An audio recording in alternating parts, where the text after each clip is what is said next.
তো এখানে যারা যারা ডিপোজিট করতে পারতেছে না তাদের জন্য খুব সিম্পলভাবে আমি বুঝাই দিব।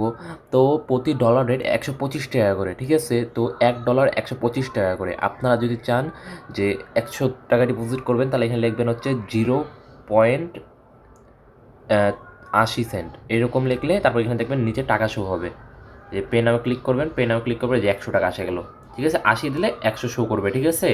মানে ডলার হিসাবে এখানে যদি আপনি দেন 80 টাকা তাহলে কিন্তু এটা ডলারে অনেক টাকা চলে যাবে। কিন্তু আপনাদেরকে কী করতে হবে, এই যে তারপর যদি পে নামে ক্লিক করেন, এই যে পে নামে যদি ক্লিক করেন বিকাশ, এই যে এখানে আপনার দেখতে পাচ্ছেন 100 টাকায় পাঠাইলে আপনার এখানে 100 টাকা অ্যাকাউন্টে অ্যাড হয়ে যাবে, ঠিক আছে? সাপোজ ধরেন আমি আপনার $5 অ্যাড করবো, $5 দাম যত হবে পে নামে ক্লিক করে 5 লিখলাম, পে নামে ক্লিক করলাম, এই যে এখানে আমার $5 দাম হয়ে গেল। আমি যদি এখন চাই হচ্ছে মাত্র 0.10 সেন্ট অ্যাড করবো, মিনিমাম 0.10 সেন্ট, আমি পে নামে ক্লিক করবো, আমার এখানে দেখতে পাচ্ছেন মাত্র 13 টাকা, ঠিক আছে? 13 টাকা পাঠালে 13 টাকা আপনার অ্যাকাউন্টে অ্যাড হবে, যয় টাকা পাঠাবেন তয় টাকায় আপনার অ্যাকাউন্টে অ্যাড হয়ে যাবে, ঠিক আছে? তো এরকম করে ডলার হিসেবে খুব সহজেই ডিপোজিট করতে পারবেন।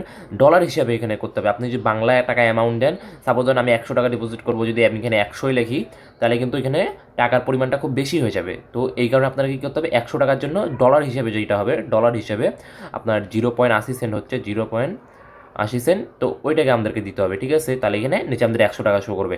সেক্ষেত্রে আপনি যদি আরও বেশি করতে চান সেক্ষেত্রে আপনি এখানে $10 দিতে পারেন, $10 দাম হবে আপনার 1250 টাকা। তো এই যে 1250 টাকা হয়ে গেছে এখানে, ঠিক আছে?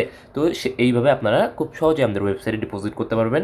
কোনো সমস্যা হলে অবশ্যই সাপোর্টে মেসেজ দিবেন, ইনশাল্লাহ সাথে সাথে আপনাদেরকে সাপোর্ট দিয়ে দিবে।